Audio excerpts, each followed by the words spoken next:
for the Facebook audience. Won't be a minute, so it's very fast. So even for those who are already logging on to Facebook, welcome you. Right now, I just want to share with a larger audience.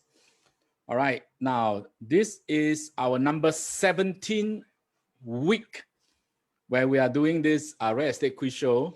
Now, from today onwards, all the way for our entire October, we'll be doing tenancy and leasing. So practicing agents will be more familiar with leasing and tenancy issues.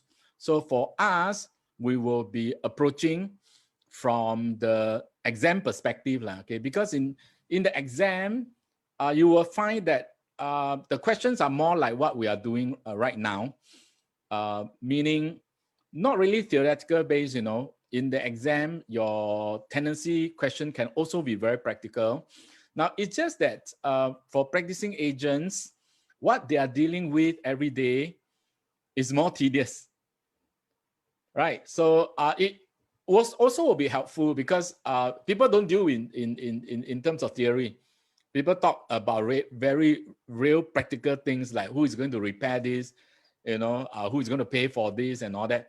But for us, we will be dealing more from the conceptual point of view and theoretical point of view, which is also very helpful because if you're dealing with or who should repair go back to the contract and all that. So invariably you will involve lawyers and all that. Eventually it become very messy.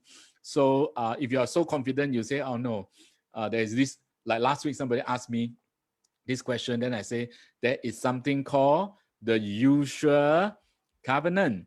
The usual covenant. So when you say, okay, there's this thing called usual covenant, then okay, you can check it out. What is usual covenant? Then you don't have to go round and round, even have to go ask lawyer and all that. All right, so so much for the introduction. So right now, let me introduce the course per se, the course itself to those who may be new to us. All right, so now there will be two segments. One is true or false. The other one is multiple choice question. Now today there will be some, I think two questions that will have more than one correct answer. So later as we go to them. All right. So can I just start this with a very quick prayer? Father Lord, we just want to welcome the Holy Spirit to join us, to teach us, so that everything we learn will help us in whether we are taking the exam or whether we are investing or whether we are real estate salespersons doing our business. So we thank you, we praise you in Jesus' name. Let's start. Amen. All right, so let's start with our first question on true or false. Now, in order to be valid, all tenancy agreement must be in writing. So a little bit tricky for this one because do not forget, we are asking you question on tenancy or leases. We're not asking you on general contractual issues. So let's vote.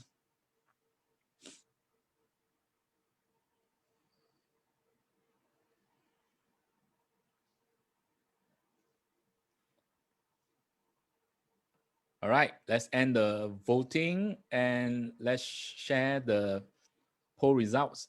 Now, for those who are watching on Facebook Live, you won't be seeing our poll. There's a Zoom poll.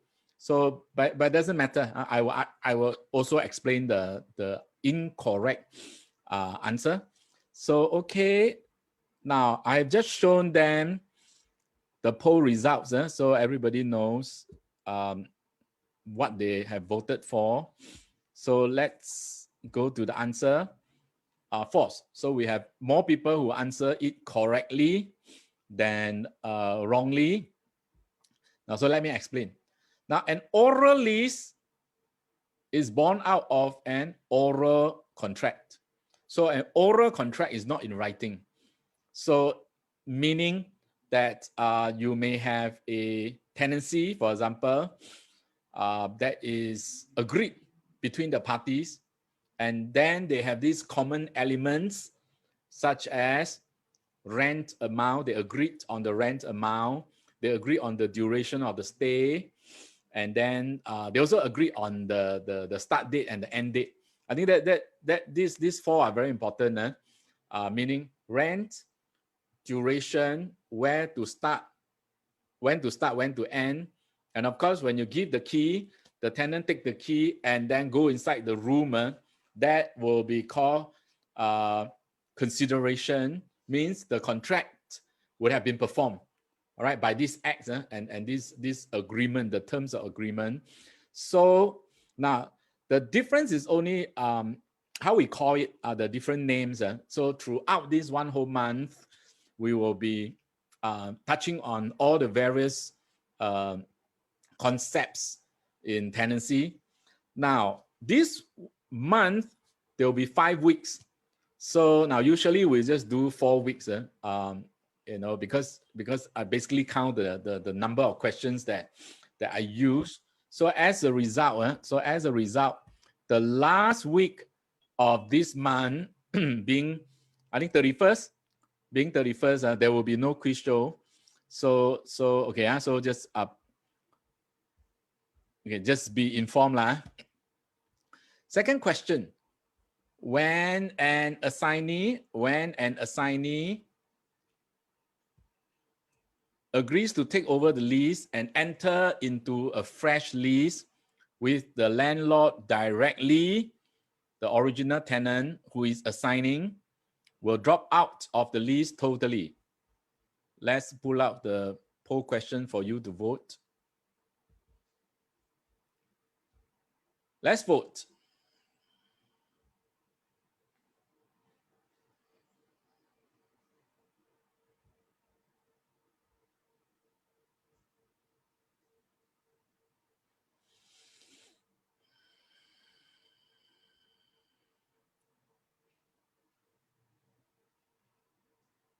Give another 10 seconds. Okay, one more.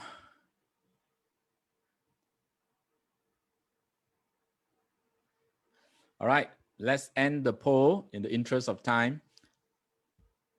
Now, of course, on the Zoom, everybody say is false. Everybody say is false. I do not know those who are watching on Facebook whether you call it true or false. So now, of course, those who are on Facebook, you can also text in the answer. It's true. It's true. Now, this is a trick question. Because why? Some part is missing in the statement. But let me explain. The outgoing tenant will have no more legal rights, of course, an obligation to the demised premises, because he would have surrendered all future rights to the landlord. However, this is a part that is missing that has tricked everybody on my Zoom session to pick the wrong answer, because I know what you thought. I know what I have taught you, so I know what you don't know. So it's very easy for me to trick you. Now, however, if there is a shortfall in rent, the outgoing tenant will have to enter into a personal arrangement to settle the deficiency, the shortfall, to settle the shortfall. Now, so we will have separate quiz on this particular personal agreement. So because in class when you are taught, we have to teach you everything. We'll say, oh, okay, this one when you go out, then what are the arrangements and all that. But this quiz question just basically tests you on the first part. All right, so now, so we'll look out for the private arrangement, personal arrangement. So later when we come to the personal arrangement, I will remind you of the second question. Let me read to you the third question. All properties, be it residential or non-residential, are let on an caveat emptor basis. Now, this is also to basically demonstrate to you that the topics, the concepts are not in isolation, right? They are actually interrelated to one another. It's just that, you know, when we teach the course, we teach it topically. Topically, that means we teach by topic. We teach by topic. So when you go for exam, you cannot understand in compartments. If you understand in compartments, you'll be in trouble, because when you come across scenario questions, you will run into problem. So for those who are watching on Facebook, why don't you also put in your answer, true or false? T or F? T or F?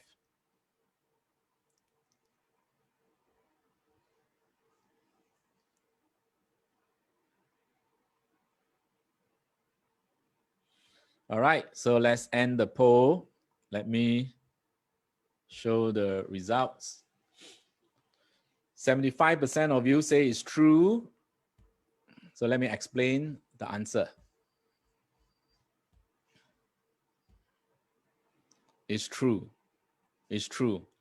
You are let on caveat emptor basis. That means what you see is what you get. Unless, of course, I will say unless.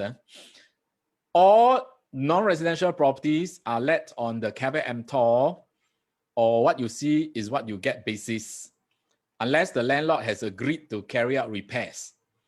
Okay, so now what about residential property? Now residential property will also, I mean, residential properties, they are also rented on the same concept of caveat emptor. What you see is what you get. But there will always be an agreement in the LOI, letter of intent, for the tenant to say, prospective tenant to say, I want this, I want that, I want this, I want that. So now, so if the landlord has accepted the letter of intent, which basically is an offer, and sign on the letter of intent, so that means there will be an agreement for repair or renovation, touching up a little bit here and there before letting. So that will become a precondition in the tenancy agreement. Meaning, if you agree to say, give me fresh coat of paint, and then after that, when I take the premises from you, there's no paint, means that you have breached the contract, you know. Okay, because that is a precondition, without which there isn't a valid contract. So in other times, when tenants start to put in some touch up on their own, so this is a confirmation that, okay, anyway, I rent this, is what I see, what I get. Okay, so that's why I have to do my own renovation. So be very careful that if you, let's say if you are a tenant, and then you say you take the house, and the landlord never fulfill the precondition, and then you say, never mind, I do first. Okay, then I sue him. Okay, I think that means you already accepted. That means you already accepted that, okay, is what you see is what you get. Question 4. A cancellation option gives the tenant or the owner the right and obligation to cancel the lease before expiry. This is called either a cancellation option or an early termination clause. Now let's pull out the poll question. Let's vote.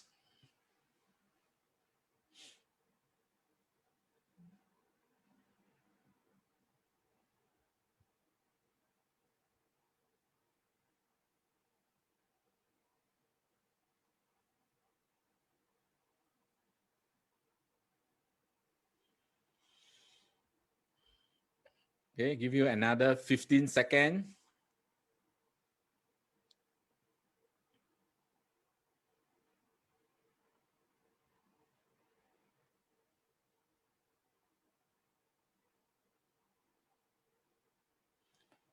All right. Now this is not an easy one, tricky also. 67% of you say 60. Oh, wait, let me share the result. 67% of you say it's true. Let me see whether it is true. It's tricky question. It's false. Okay, I will explain, then you know why it's false. An option is a right. An option is a right. Now, when either party of the tenancy has an option, he or she has the right, but not the obligation to carry out certain act. So now, for example, you have option to renew in your lease, and when your lease is almost up, 3 months before it is up, the landlord will come and ask you, hey, Sam, do you want to renew your lease? And I say, no, the business is so bad.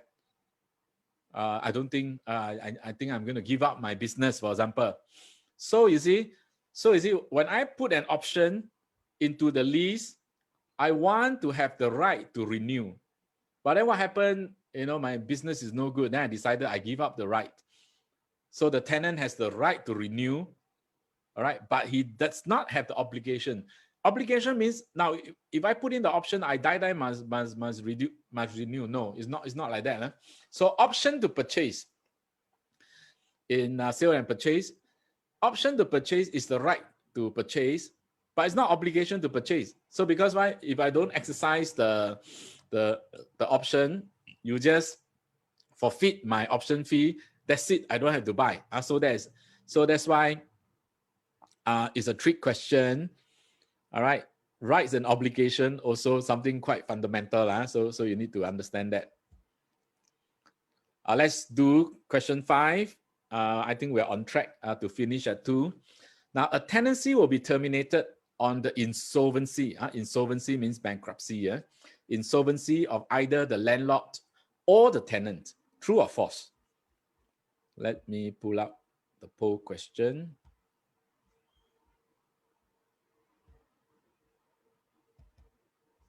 Let's vote.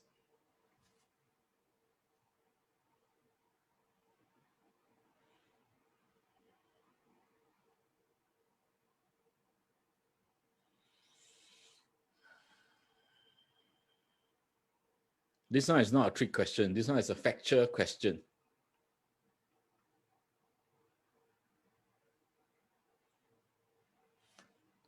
All right, 5 more seconds for me to wrap up the online quiz. Let's show you the answer. 67% of you say it's false.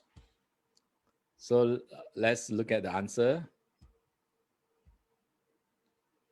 It's false.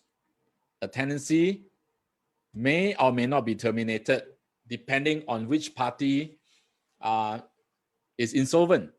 Now, when a landlord becomes insolvent, a receiver may be appointed to collect the rent for the official assignee.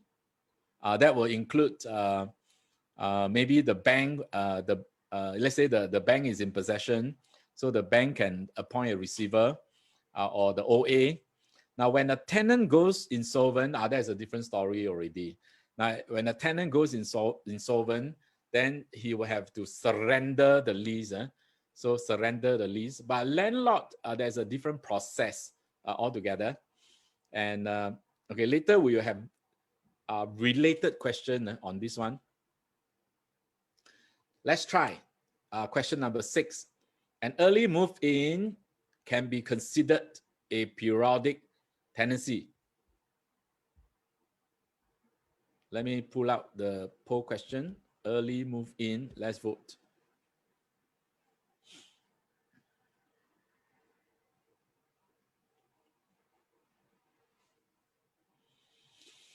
Now in the exam, you will have a lot of questions like 6. It's like, oh, depends. When you are taking the exam, you will tell yourself, no, this one depends. You will say, no, this one is 50-50. A lot of this kind of situation. I mean, at the exam. All right. So now let's end poll and share the result. Okay. Somebody on Facebook say it's false. On Zoom, 67% say true.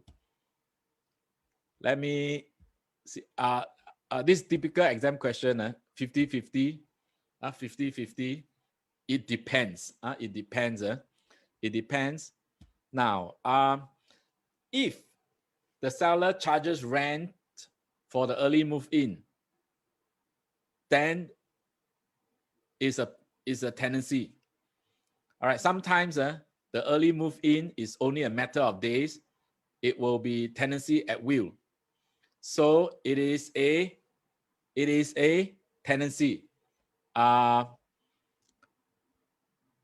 you call that? Early move-in is a form of tenancy. Remember earlier I say that, okay, there are different forms of tenancy. Yeah? There are different forms of tenancy. All right. Okay. So now let's go to the next. Question 7. Tenants fixtures, regardless of residential or non-residential lease, are removable by the tenant at the end of the lease. Also tricky question, especially if you are practicing agent. This will be very confusing. Let's vote.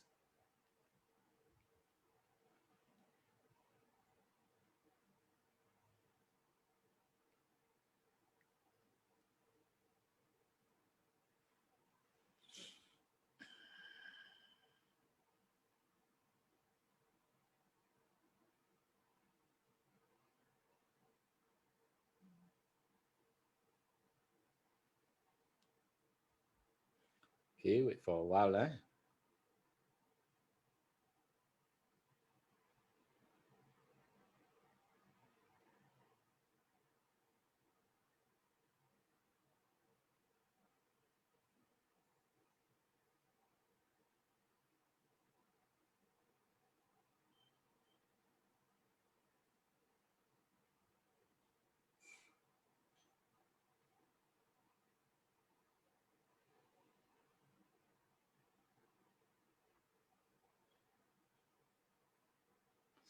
All right. Let's end the poll. Let's show you the poll results. 67% of you say it's true. Let's see whether it is true.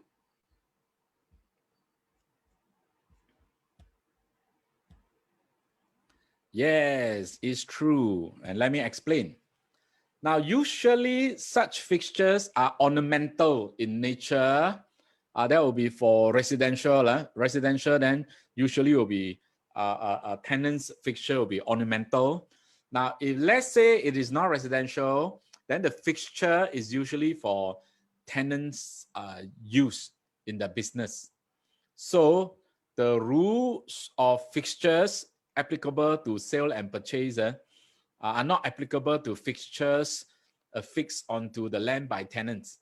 So meaning while the tenant is using the premises, and then they put in something that's affixed, they affix something permanently, but at the end of the lease, the rule of fixture is not the same as sale or purchase. It's not the same as sale or purchase. All right. So okay, let's go to the last question on the true or false. Let me pull up the question for you. Now, landlords and tenants are bound only through the letters of the contract. Let's vote.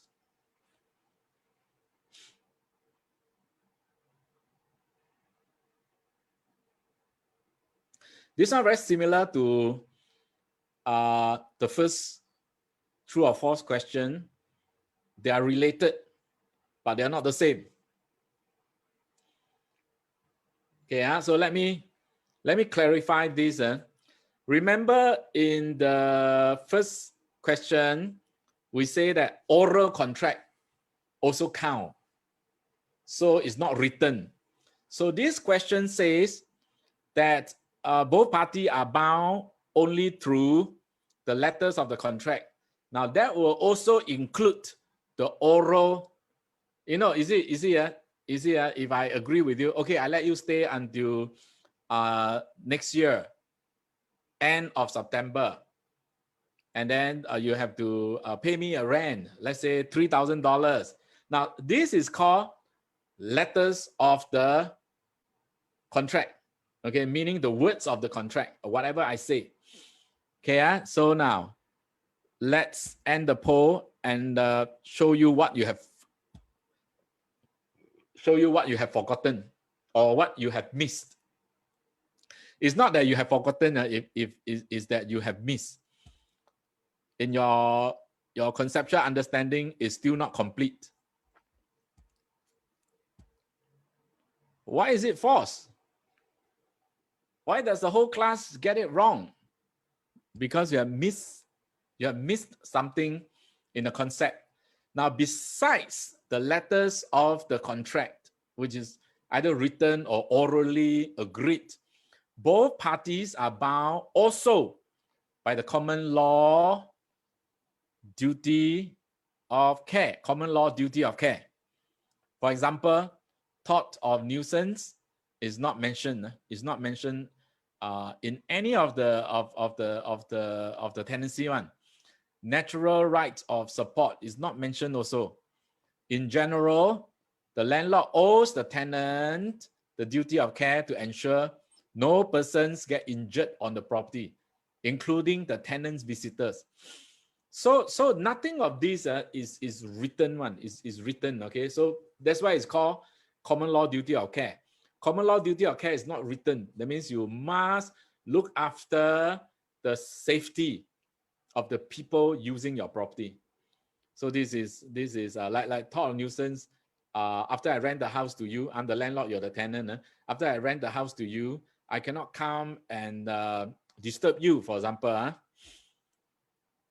Okay, do visit my website. It's called RES Exam Preparation. So there will be all the quizzes that we have discussed here. And then I think there is a sample of 30 questions from my 1,000 multiple choice questions, so you can practice them. So just come and use my website. And let me have a 1-minute commercial.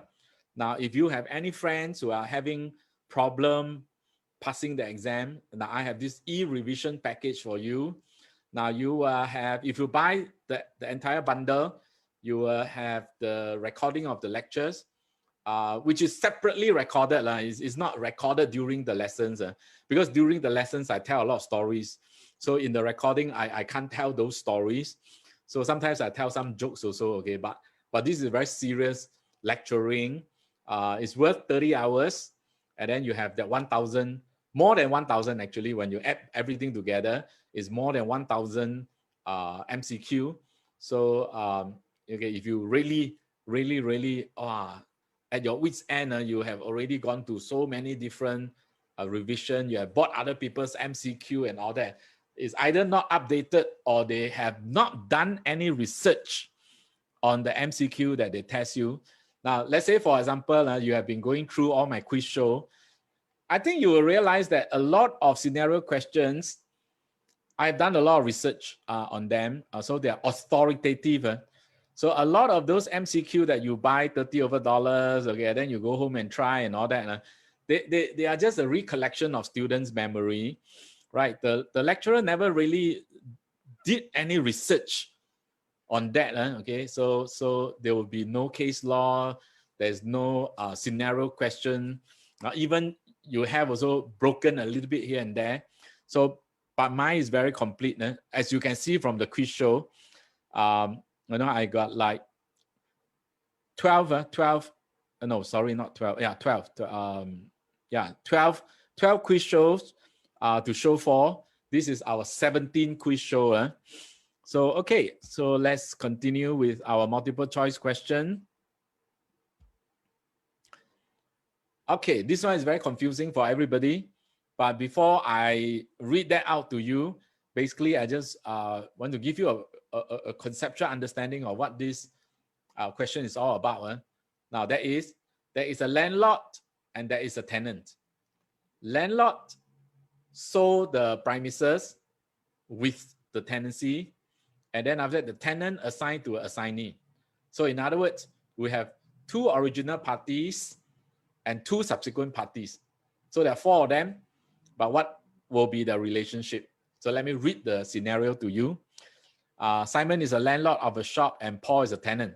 So this is the original party, Simon and Paul. The tenancy was for 3 years with an option to renew for another term of 3 years. A year into the lease, Simon, the landlord, sold his shop to John. Further 6 months later, Paul assigned the shop lease to James for the remaining 18 months period. So Simon and Paul, the original party. Simon sold to John, Paul assigned to James. So that's why 4 parties. What is their relationship? What is the legal relationship between John, the new landlord, and James, the assignee? So these are the later parties. These are the later parties. So let's pull out the poll to test you. Of course, in the exam, you can always flip back the question to read. Today, now you got no chance to flip back.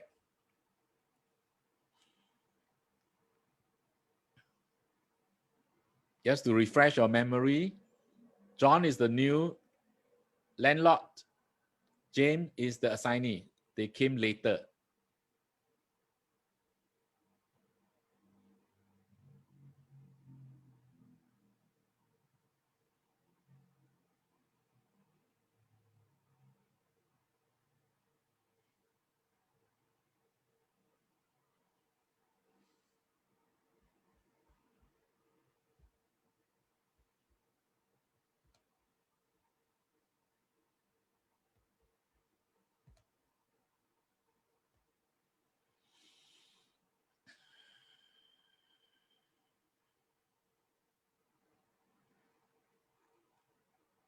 Okay, let's give you another 10 seconds to do that.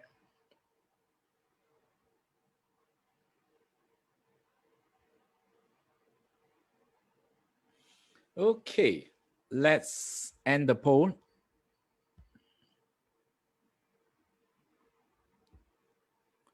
We have a tie. We have a 3-way tie. And let me stop share and explain the answer.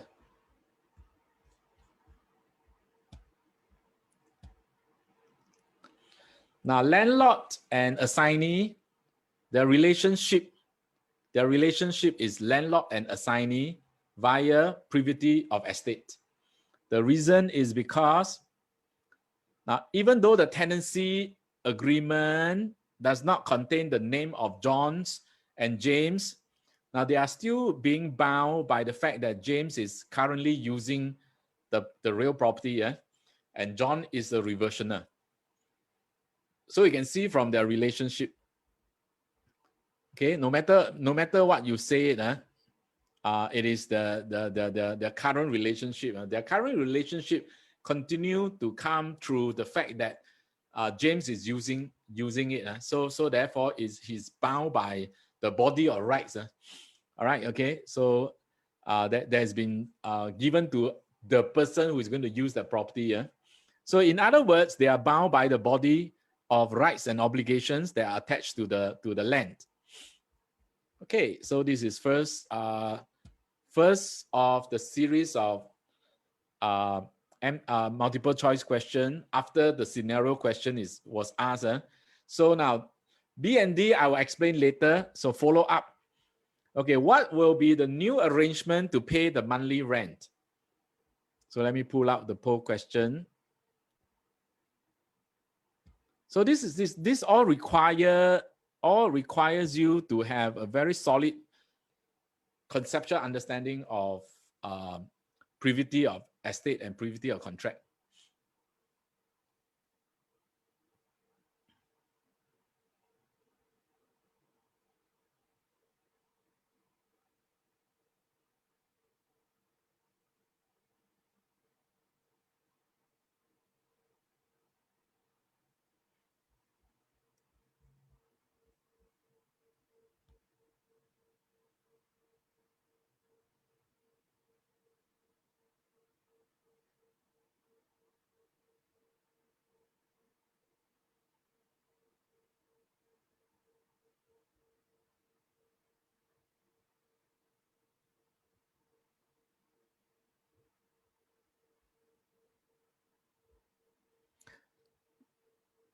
All right, let's okay, how many more? Okay. Well, a lot of people are not voting. Okay, I got to end the poll in the interest of time. Let's share the poll. Again, we have a tie, 50-50. But it's okay. Let me explain because I think by now a lot of people don't know, cannot remember who is who already. Yeah? So, okay, don't worry. Because I will explain it. Now, so you see the name,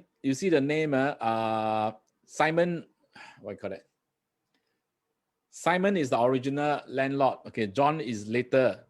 All right, but Simon is out of the picture already. Now, despite the takeover, Paul is still legally bound. All right, Paul is still legally bound. Paul is the original tenant. So therefore, you have James and Paul, the later partner. Then after that, you have to return the rent to the current landlord. So as such, the rent will be paid to the new landlord via Paul, as per original contract. So while the assignee is bound via privity or estate, but when it comes to pay rent, Paul is still liable. So this is something very interesting that in class we don't teach it this way. So but for those agents who are practicing, then they will know there will be a private arrangement between the original tenant and the assignee. So A and D, Simon was already out of the picture because Simon is the original landlord. Once he sold his property, he's no longer in the picture. Now the assignee does not pay rent directly to the landlord, as there is no contract between the assignee and the landlord, which I have just explained. So now, beginning of the of this program, I was saying that practicing agents, they will be very experienced in handling the actual practical aspects of tenancy and leases. So they will just do. But the conceptual understanding is very unconscious. All right, but if you ask them to explain in terms of theory, so I think some of them would have written all the theoretical component already. So in this program, it will actually enhance their own conceptual understanding. Oh, okay. Okay, never mind. You didn't see it. Okay, but we can still do the quiz. Now, how are Paul and James legally bound? How are they bound? Let's pull up the poll. This one we can do quickly, okay? Because I don't know how come accidentally I go and review the answer to you, okay? But then you can just help yourself. Because in the exam, you see, in the exam, what you call that? They will confuse you a little bit, and in the question, they won't tell you the answer in the question. So please read the question carefully. Assignor and assignee, how are they bound? Assignor and assignee, how are they bound?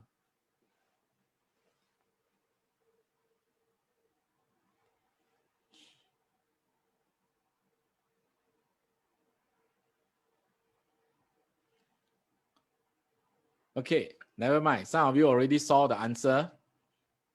So let me end the poll. And okay, people say novation agreement is between the original tenant and the landlord. The novation agreement is between the original tenant and the landlord. So how can it be a novation agreement? Now you see the question asks you the relationship between the assignor and the assignee. So the assignor and assignee, there's no novation agreement, Novation agreement is between Paul and the new landlord. New landlord. Okay, let me explain. An assignment agreement is a private agreement binding the tenant as the assignor and the assignee. So is it let's say the assignee goes into a new contract with the landlord, then the original tenant will leave already. He will drop out of the picture. If there's no shortfall in rent, he will drop out of the picture. True, eh? Now, so now this question asks you, what about the original tenant and the assignee that he found? So the assignee will be paying rent to the assignor. So how is this relationship binding one another? So they will actually go into a very simple assignment agreement. Now, so this is the part where agent comes in. So sometimes the agent will take out a blank piece of paper and just scribble the assignment agreement onto the piece of paper, and then both parties sign. Of course, if let's say the landlord is a major landlord let's say in the building where you have the managing agent and all that, then of course the managing agent will facilitate. Will say, okay, never mind. I need the, what I call that? I need the ACRA cert of the assignee. Okay, then you can continue. Now, while the landlord is not bound by the assignment agreement, all right, the two parties are bound via privity of estate. That means the landlord and the assignee are bound by the privity of estate. The original tenant and the assignee, that means the assignor and assignee, they are bound by their own private assignment agreement. Okay, so that's why my comments I say that practicing agent, they have actually done the deal themselves before. They will be very clear about this, the distinction, the difference between the two. Okay, question 4. James, the assignee, eventually also failed in his business, and he assigned the shop to Philip. So what is Philip's legal status? So nowadays, this is the 5th person. In our original scenario, there are only 4. So this is the 5th person. Very interesting, huh? This can be real case. Okay, let's vote. I'll give you a bit of time to read.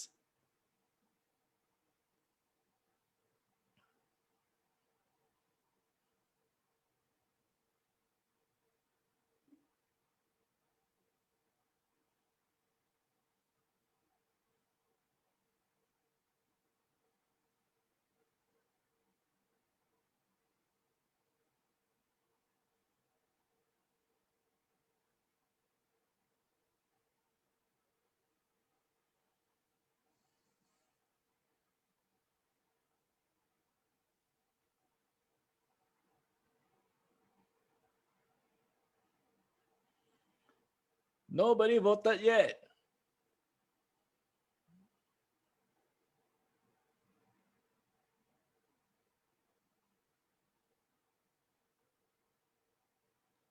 Okay, some more.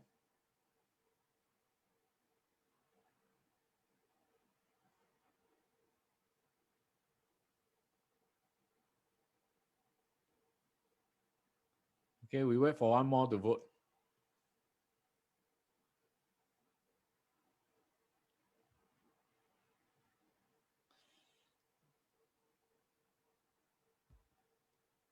Okay, let me show you the poll results.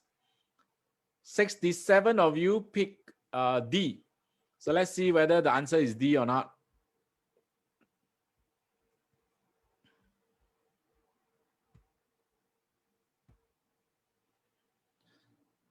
Now, Philip is an assignee bound via privity of estate with John. John will be the new landlord. So, okay, let me explain. The privity of estate is between the new landlord, John, and the last or the current of the current assignee, Philip, whoever is using the property. Now, so if you have picked A, assignee can continue to assign. There's no limit to how many times a lease can be taken over, as long as the landlord grants the license, the permission. So let me take this opportunity to explain this all over again. Now, when you look at tenancy agreement, most tenancy agreement will say there is no assignment. Almost 100%, will say, oh, no sublet, no assignment and all that. So then, but when your business is in trouble, for example, and then you go to the landlord and say that, landlord, my business okay lah, but then it has dropped like 20-30% and all that. But if you allow me to rent a cabinet space lah, rent half the shop lah, you know, or you ask for assignment, and then the landlord say, poor thing, okay lah.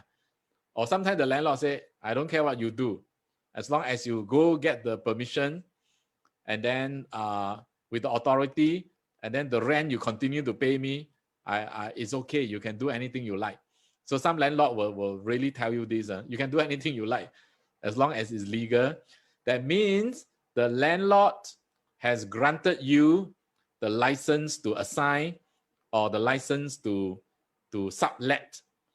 So then, because when you don't go and tell your tenant, no, look at the contract. You see, the contract say cannot. No such thing one. The contract say cannot. You go and ask lah. If they say can, that means you are granted a license to do the assignment or to do the sublet. D, if you have picked D, between assignor James and assignee Philip, there is no privity of estate. Because why? He already out of the picture. Okay, because he's the assignee himself. All right, so okay, now no more already. Not related to the scenario anymore. Fresh questions. An entertainment company took up half a floor at a major shopping mall. Okay, in the 10-year lease. 10-year lease. All right, 10-year lease, you're supposed to register. However, they did not register the lease with SLA, which is the title office. All right, so which statement below is true? So let me pull out the poll question for you.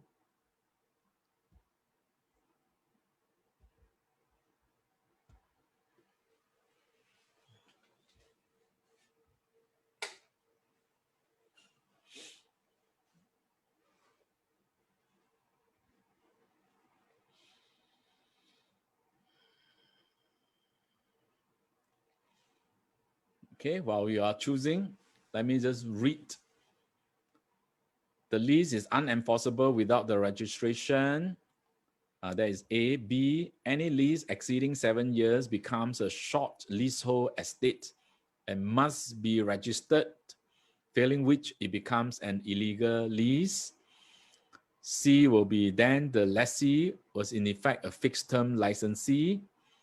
D says it becomes an equitable lease recognized in equity. This one you must take my course. If you don't take my course, then you don't know what D is all about.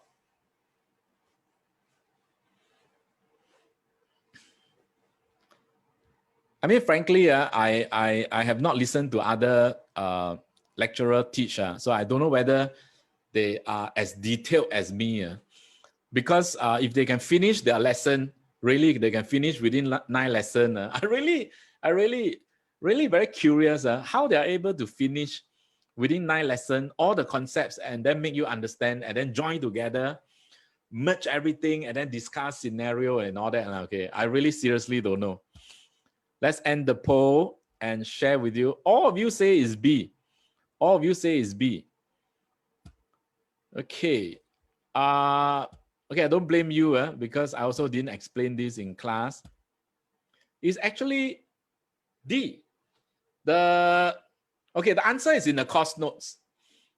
I mean, if you read the course notes and you remember, so now despite the lack of registration, the contract is still binding. So that's why D says is recognized in equity. Means what? Means that if one party sue, go to court, the court will say, yeah, there's a contract. You have to fulfill the contractual rights and obligation. Now, in other words, the lessee has become an equitable lessee. The court recognizes the legal effect of the contract, but the government does not recognize the leasehold interest. So what does it mean is that on your balance sheet, the tenant's balance sheet, that is not his property. So if the tenant is okay with it, then okay, they are just a lessee there without the legal status, but they have a contract. So in other words, they don't want to be the owner of that place, but they want to be like a residential tenant like that. Okay, where you don't see their name anywhere in the legal documents. A to C, or A and C, it is true that the lack of registration will not confer the leasehold status to the lessee, right? So it's a disadvantage. Okay, now let's look at question 6. And an option to renew, all right, is still subject to negotiation in terms of price and terms. So which is the correct statement? Let me pull out the poll question first. Sorry. Let me pull out the poll question. This one is practical question.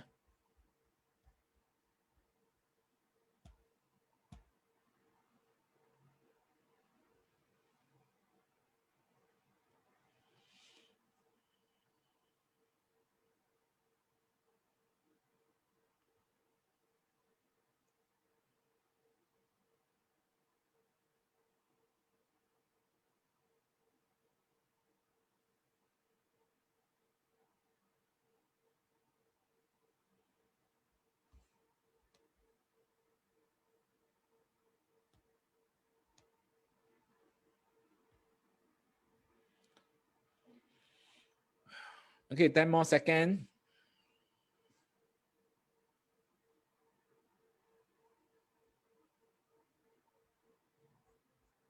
Oh, okay. 5 more seconds.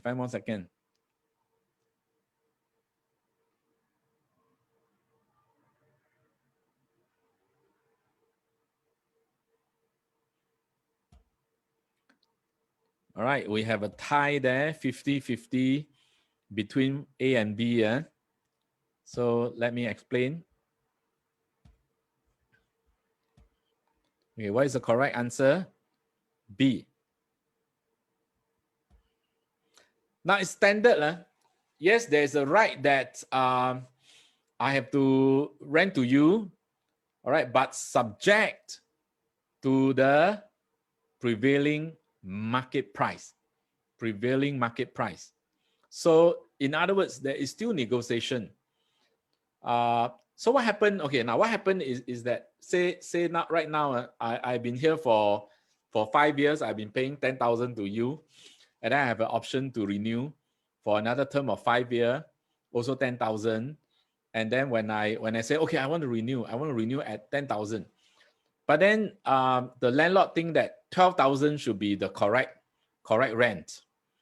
So then I say, okay, if that is the case, then I will go, because I don't think it's 12,000. I think it's 10,000. So you know what the landlord will ask me to do? The landlord will ask me to surrender my option to renew. To surrender my option to renew means surrender my right. Then I will say, no, I'm not going to surrender. I think you are being unreasonable to ask for 12,000. Okay, so then what happened? Is I go, but I keep my option intact. That means if anybody were to give you less than 12,000, you still have to come back to me. because I still have the option to rent at 10,000, right? So what happened? The moment I leave only, pandemic hit. And right now, the entire market all doing at $8,000. $8,000. So of course, a lot of people, when they say, okay, I want to rent, they will say 8,000. Now, 8,000, you have to rent to me. For 8,000, you have to rent to me. So this is the effect of the option, you know. So what happened is, really, somebody really come and rent, want to rent 8,000. Then the landlord came to me. Then I say, no lah, I already rent this place. So now the landlord will say that, now I have already offered you, okay, you say no. So now, okay, because you say no, now then I can rent. So there is a power of the option, option to renew. So usually people will ask you to surrender the option. If you have picked A, a tenant with such a right can surrender the right without any compensation. So sometimes you also don't want to be unreasonable lah. So sometimes you say, okay lor, I agree lah. Okay, I mean, don't want to rent lah. All right. So C will be, what if the market rent collapse? Will the tenant pay the higher rent? No what? Because C says that, okay, the tenant will say, no. Is prevailing rent means the rent that I pay. So then usually the landlord will argue that, okay, what if the rent is now down? You still want to pay the higher rent? Of course, sometimes unreasonable, they say yes. 7, question 7, the landlord became a bankrupt and the mortgagee foreclosed the property and evicted the tenant. Now, this is a breach of which of the landlord's covenant? Just now, I think June, is it? June say that there is a question very similar to this one. The answer is foreclosure. The answer is foreclosure.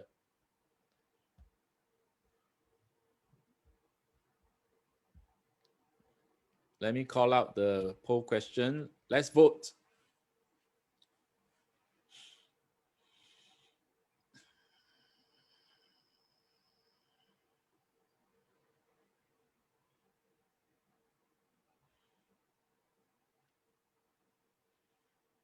Okay, let me explain the question a bit, because some of you may not understand the question. Meaning now I'm a tenant, and then one day the bank suddenly write to me to say that, Mr. Tenant, you're not allowed to stay here anymore. So please go and find a place to live, as we are foreclosing the property and then we are selling. So now, even though the landlord would have been bankrupt already, okay, but the contract has been breached by the bankrupt landlord. Okay, so now let's okay, I need 2 more seconds only. Let's end the poll. There's a tie, 50-50. But this is very clear cut. This is not derogate from the grant for a very simple reason. Derogate from the grant is when the landlord is still around, you know, landlord maybe rent the neighboring shop or neighboring property to your competitors, for example, or the landlord doesn't allow you to use the stairs, for example. The landlord say lock one room, for example, and then the landlord maybe renovate another wing of the building, for example. So that's called derogate from the grant, meaning, hey, like that, how to do business, for example. Now, quiet enjoyment means you must let me continue to use the property. You must let me continue to use the property. That's called quiet enjoyment. So if the property is foreclosed and then the tenant is kicked out, that is a breach of quiet enjoyment. So now quiet enjoyment include non-disturbance of uninterrupted usage of property. This clause includes no disturbance from the landlord's creditors. So, including banks, including legalized or illegalized money lender, all included. So now this is why the mortgagee's consent clause is also known as the non-disturbance clause. And non-disturbance also comes under quiet enjoyment. Quiet enjoyment. Okay, so okay, don't you think this is a very good revision? Over again and again, again and again. So let's do, okay, sorry, derogate from your grant or derogation of grant means depriving the tenant of the full usage of the premises. Very similar, but now in this context, you can see the difference already. One is that the bank come and disturb. All right, the landlord already not there, but the term has been breached, the covenant has been breached. Landlord's frequent or surprised inspection is an example of interference. So sometimes this is written into the contract, but other times when it is not written into the contract, you can come under tort. That means you can sue them for tort of nuisance. Water seepage, burst pipes, burning of incense by the neighbors, unleashing of ferocious dog. I forgot the word dog there. To an extent of causing distress. This is called tort of nuisance. Tort of nuisance. It's all not written in the contract. Is common law duty of care. Common law duty of care. Okay, last question. A foreigner intends to rent a detached house on a corporate lease. He proposed that a monthly $500 cash to be rebated to him for improvement of the house. Is there such a rental practice in Singapore? Now, if you're a practicing agent, be very careful when you answer this question,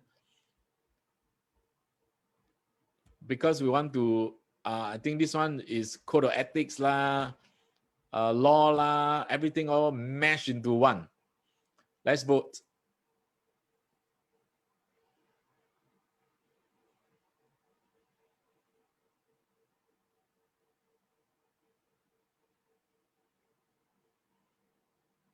The answer may surprise you, but please don't go and do this. You cannot get involved.